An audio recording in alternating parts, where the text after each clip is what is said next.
नमस्कार दोस्तों, मैं हूं C L Saini, CDRK Saini. B Ed classes में आप सभी का हार्दिक स्वागत है, अभिनंदन है।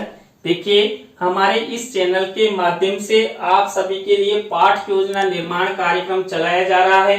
इस पाठ योजना निर्माण कार्यक्रम के द्वारा आप सभी के लिए आपके सभी शिक्षण विषयों पर पाठ योजनाओं का निर्माण करना बताया जा रहा है और आप द्वारा जो भी पाठ योजना के टॉपिक हमें सेंड किए जाते हैं अंडर 10 डेज में हम बनाने का प्रयास करते हैं और हमारे चैनल के माध्यम से आप सबकी सुविधा के लिए आप सबको सेंड करते हैं।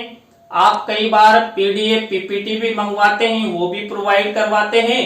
तो देखिए, आज की लाइव क्लास में हम हिंदी पद्य पाठ योजना क्रमांक 12 के अंतर्गत कवि ऋतुराज द्वारा रचित कन्यादान कविता के बारे में पाठ योजना का निर्माण करना आपको बताएंगे। तो आप सब बने रहें हमारे साथ, हमारे चैनल के साथ। और यदि आप हमारे चैनल पर पहली बार आए हैं तो हमारे चैनल को सब्सक्राइब करें, जिससे जब भी हमारे द्वारा पाठ योजना की लाइव क्लास चलाई जाए तो उनके नोटिफिकेशन आपको मिल सके और आप पाठ योजना का निर्माण करना सीख सके।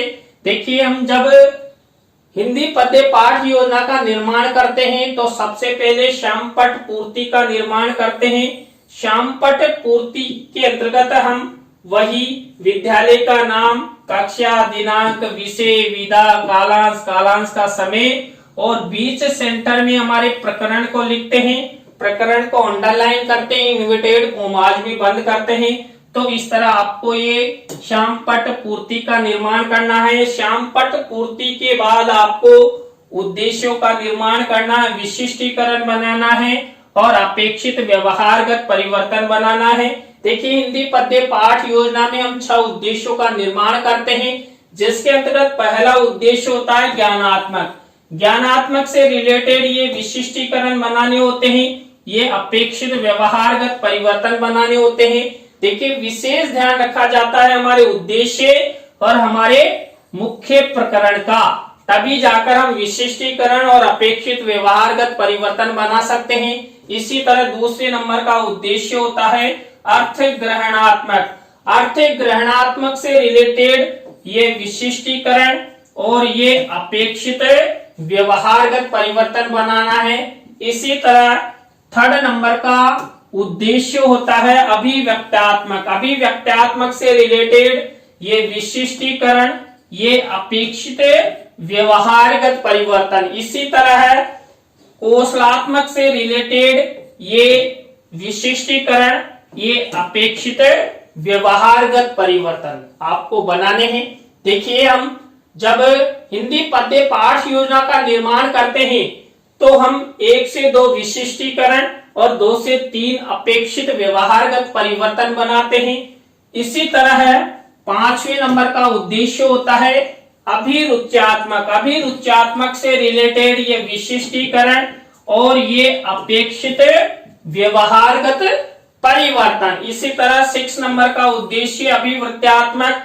अभिवृत्त्यात्मक से रिलेटेड ये विशिष्टीकरण, ये अपेक्षित व्यवहारगत परिवर्तन। तो आपको हिंदी पद्य पाठ योजना में 6 उद्देश्यों का निर्माण करना है, ये विशिष्टीकरण बनाना है, इस तरह ये अपेक्षित व्यवहारगत परिवर्तन बनाना है। यदि आप इनका निर्माण अच्छे से करते हैं, ध्यान से करते हैं और उद्देश्य और मुख्य प्रकरण का विशेष ध्यान रखते हैं तो आप इनका निर्माण अच्छे से कर सकते हैं। और आपको कोई सा भी टॉपिक दे दिया जाए तो आप इसी प्रक्रिया का ध्यान में रखते हुए अच्छे से निर्माण कर सकते हैं। तो उद्देश्यों के बाद हमारी नेक्स्ट स्टेप या प्रक्रिया या कॉलम आता है कक्षा शिक्षण सहायक सामग्री का। देखिए, कक्षा शिक्षण सहायक सामग्री 2 प्रकार की होती है, सामान्य और विशिष्ट। देखिए, सामान्य शिक्षण सहायक सामग्री तो कक्षा कक्ष में उपलब्ध होती है, लेकिन जो मुख्य यानी कि जो विशिष्ट शिक्षण सहायक सामग्री होती है इसका निर्माण हमें करना होता है, जिसके अंतर्गत हम चार्ट, चित्र, मॉडल, प्रतिकृति आदि का निर्माण करते हैं। और देखिए यहाँ पर जो हमने कन्यादान कविता लिए, इससे रिलेटेड हम चार्ट और चित्र का निर्माण करेंगे। इसके बाद पूर्व ज्ञान का कॉलम आपको बनाना है, तो यहाँ तक की प्रक्रिया आपको अपनानी है। आप यहाँ पर सबसे पहले श्यामपट्ट पूर्ति का निर्माण करेंगे, उद्देश्य, विशिष्टीकरण, अपेक्षित व्यवहारगत परिवर्तन बनाएंगे। कक्षा शिक्षण सहायक सामग्री का कॉलम बनाते हुए पूर्व ज्ञान का कॉलम बनाएंगे। इसके बाद हमारी मुख्य पाठ योजना शुरू होती है, जो प्रस्तावना के पहले शिक्षण बिंदु से शुरू होती है, जिसके अंतर्गत हम 3 से 5 प्रश्न बनाते हैं। प्रश्नों में तारतम्यता होती है, जिग जैग होता है, उत्तरों से ही प्रश्न बनाए जाते हैं। सरल से कठिन की ओर शिक्षण सूत्र का विशेष ध्यान रखा जाता है।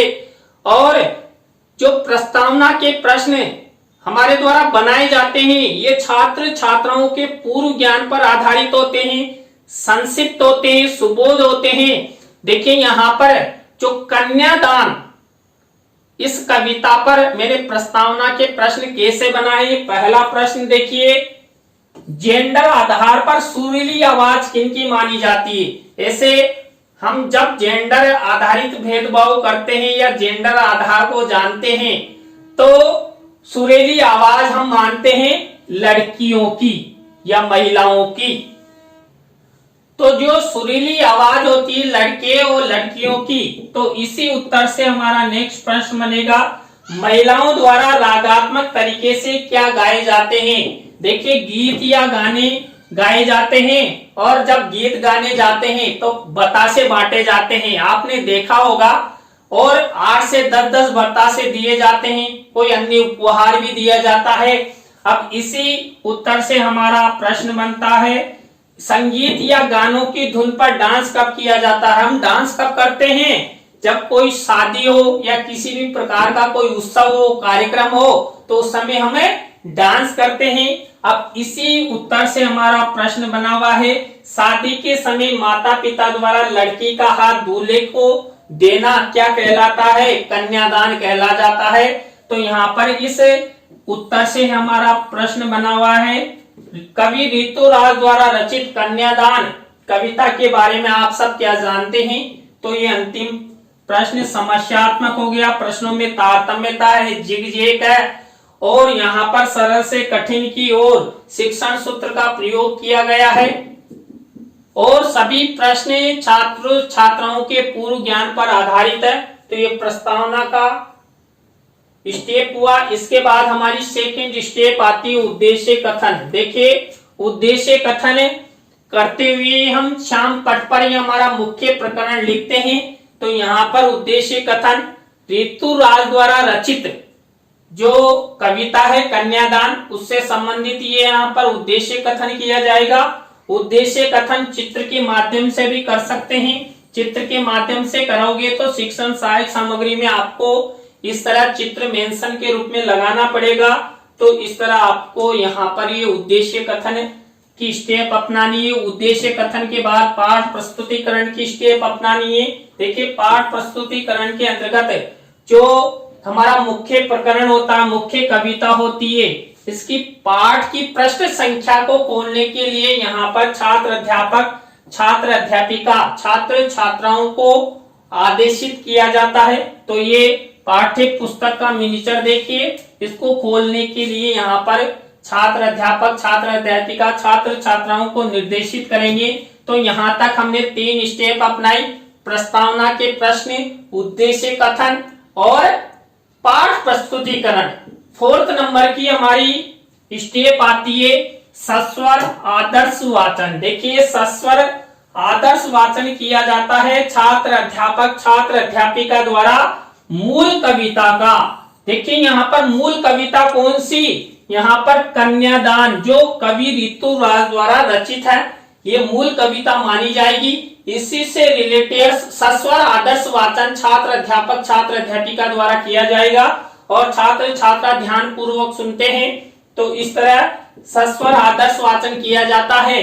अब यहाँ पर विशेष रूप से देखिए शिक्षण सहायक सामग्री के कॉलम में जो मूल कविता है वो आपको किसी रंगीन मिनिएचर पर लिखकर यहाँ पर चस्पा करनी है, मेरे द्वारा भी यहाँ चस्पा की गई है।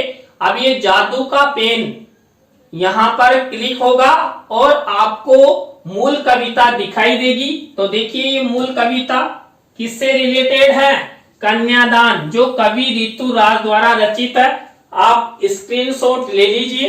इस पर हम यहाँ पर पद्य पाठ योजना का निर्माण करने जा रहे हैं। तो ये कवि ऋतुराज द्वारा रचित मूल कविता हो गई, कौन सी? कन्यादान।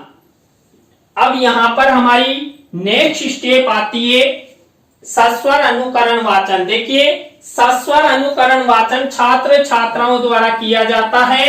इसमें जो छात्र अध्यापक छात्र अध्यापिका होते हैं, ये छात्र छात्राओं को निर्देशित करते हैं कि आप सब भी मुख्य कविता यानी कि कन्यादान कविता का सस्वर अनुकरण वाचन कीजिए। यहाँ पर छात्र छात्रा अनुकरण करते हैं शिक्षक का, अध्यापक का, मास्टरनी जी का। तो जैसा मास्टरनी जी या मास्टर पढ़ेंगे वैसा ही छात्र छात्रा पढ़ेंगे। तो यहाँ पर ये सस्वर अनुकरण वाचन की स्टेप हुई। सस्वर अनुकरण वाचन के बाद हमारी नेक्स्ट स्टेप आती है अशुद्धि संशोधन की। देखिए अशुद्धि संशोधन किया जाता है जो सस्वर अनुकरण वाचन है छात्र छात्राओं द्वारा किया गया था और उस समय छात्र छात्राओं द्वारा कोई अशुद्ध शब्द पढ़े गए थे, अशुद्ध उच्चारण किया गया था, उनका शुद्धिकरण छात्र अध्यापक छात्र अध्यापिका द्वारा किया जाता है। तो श्यामपट्ट कार्य के माध्यम से किया जाता है। तो ब्लैक शीट का निर्माण, सिल्वर कलर के पेन से ये शब्द लिखने होते हैं। एक तरफ अशुद्ध शब्द, एक तरफ शुद्ध शब्द लिखने हैं। इस तरह आपको ये अशुद्धि संशोधन की स्टेप अपनानी है। और देखिए मैंने कई पाठ योजनाओं में ये प्रक्रियाएं बता दी है, तो आप भी को भी समझना चाहिए। आप सब देश के भावी अध्यापक बनने जा रहे हैं। तो ये अशुद्धि संशोधन की स्टेप हुई। अशुद्धि संशोधन के बाद नेक्स्ट स्टेप आती है शब्दार्थ सरलीकरण की। हमने जो मूल कविता ली कन्यादान, इस कन्यादान कविता के जो भी शब्द आए हैं उन शब्दों का श्यामपट्ट कार्य के माध्यम से, वही ब्लैक शीट का निर्माण, सिल्वर कलर का पेन का यूज और शब्द और अर्थ छात्र छात्राओं को श्यामपट्ट पर समझाए जाते हैं। तो इस तरह ये शब्दार्थ सरलीकरण की स्टेप आपको अपनानी है। शब्दार्थ सरलीकरण के बाद हमारी नेक्स्ट स्टेप आती है कौन सी? यहां पर पद्यांश भावार्थ यानी कि कविता का भावार्थ। देखिए कविता का भावार्थ छात्र अध्यापक छात्र अध्यापिका बताते हैं। और यहां पर देखिए जो हमने मुख्य कविता ली थी कन्यादान, कवि ऋतुराज द्वारा जो रचित है, उसका भावार्थ यहां पर बताया जाएगा। तो शिक्षण सहायक सामग्री के कॉलम में आपको इस तरह रंगीन मिनीचर का निर्माण करके कविता का भावार्थ छात्र छात्राओं को बताना है, यहाँ पर चस्पा करनी है। और इस तरह जब फोल्डिंग करने के बाद ऊपर लिख देते हैं कविता का भावार्थ। मेरे भी यहाँ पर अंदर छिपी हुई है, कौन है?